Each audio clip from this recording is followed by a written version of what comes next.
ស្អប់ទ្វីបលោកដែលត្រូវរស់នៅគ្នាអូដូចបាត់អ្វីពីខ្លួនដងហើមដល់សូនហើយត្រូវរស់នៅកំដរទឹកភ្នែករាល់ថ្ងៃ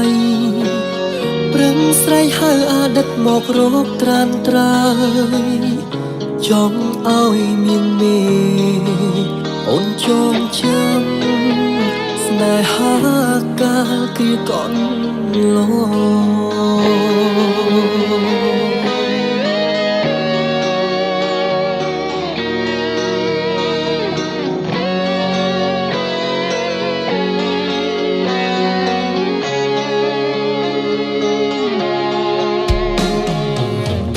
ដងហើមជិញ្ចូលបងហូរទឹក